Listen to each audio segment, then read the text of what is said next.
Welcome to another episode of Planet Z News. Friends and family, we're officially one-third of the way through the fantasy football regular season. Do you like where your team's at so far? Do you like where they're headed? I just took a look at the standings and there are 0 teams that are mathematically eliminated from making the playoffs.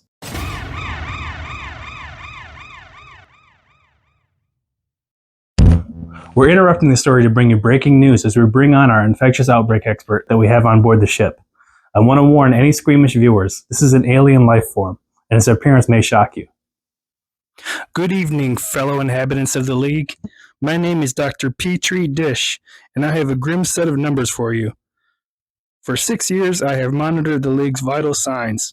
The trade volume, the heartbeat of our market, has been in free fall. 9, 7, 7, 6, 5, 1. This is not a slump. This is a statistical anomaly. This is an endemic. I have modeled the pathogen spread. The mathematical formula, my line of best fit, reveals a horrific truth. We are losing 1.34 trades every single year.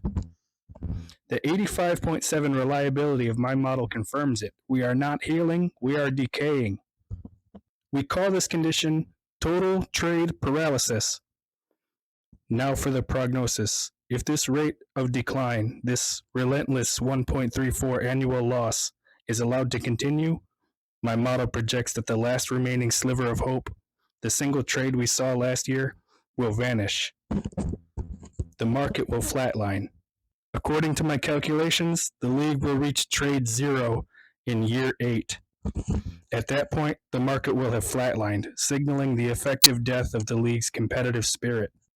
You have just one season to reverse this systemic shutdown. The clock is ticking. The market is dying. Do your duty. Trade or perish.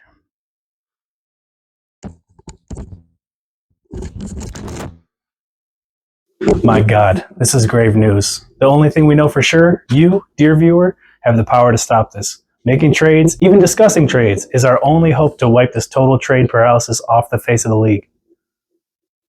On to last week's recap, where I'm not gay no more. I am delivered. Because I no longer am the last place team. Finally, Jamar Chase has produced numbers one would expect from the consensus number 1 overall pick in fantasy football. Little Bill Krosky-Merritt was a smash at his game as well. And Ladd McConkey finally caught a touchdown. Oh yeah, baby. I'm blazing to my inevitable 5-9 record. Dylan struggled a bit, but it wasn't much of a surprise considering he was missing Lamar Jackson and DeAndre Swift. He was only a few good performances away from taking this one. Puka Nacua continues his reign as wide receiver 1 on the season with no signs of stopping. That boy nice. Jake returned from injury after battling a back injury, but wasn't able to snap his losing streak, which extends to 3. He's no doubt reconsidering his decision to wait until the 9th round to take a quarterback, as his starter Drake May was benched this week. He'll look to make some adjustments as his bench nearly scored as many points as his active roster in week 5. Conversely, Jared has been having the opposite season as Jake.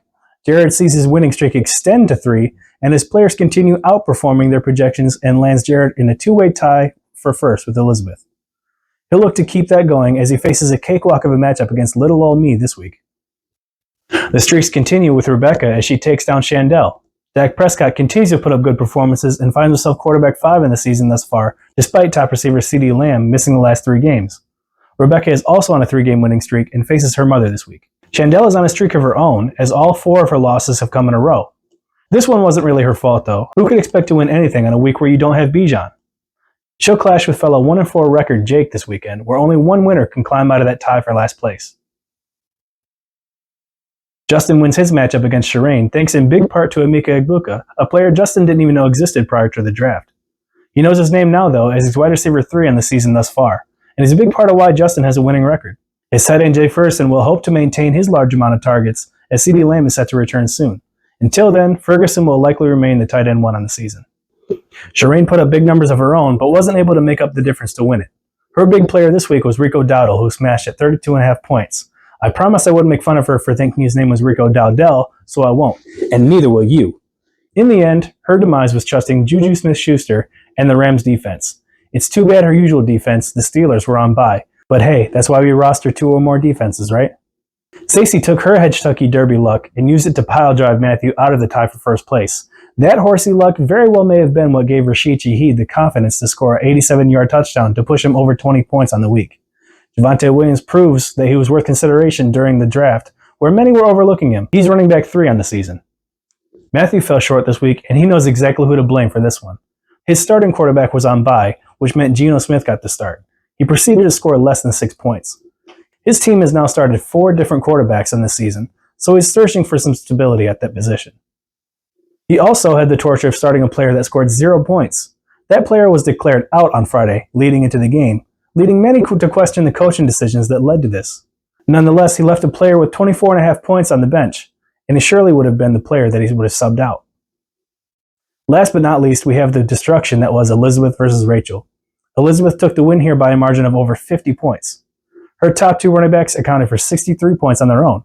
Those 2 running backs plus Patrick Mahomes' 27 points were almost enough to take Rachel down alone.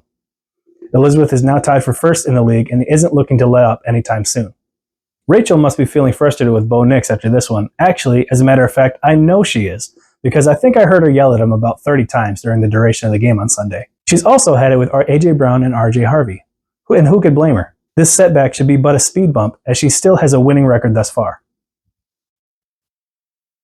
That's all the matchups from last week, but before we go, let's take it to the racetrack for a special cousin cabin themed edition of the Hedge Derby.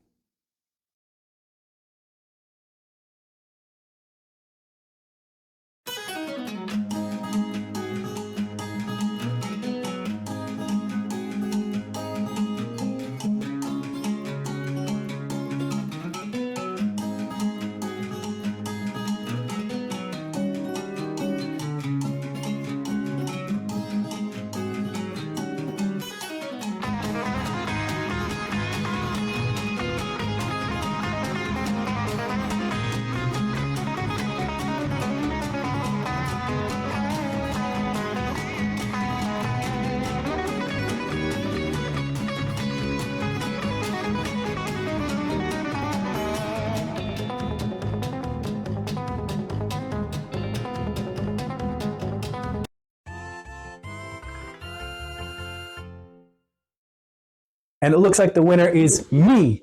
Whoo, baby, we are so back. And now I'm actually excited to watch football this weekend. Let's go, and I'll see you guys next week.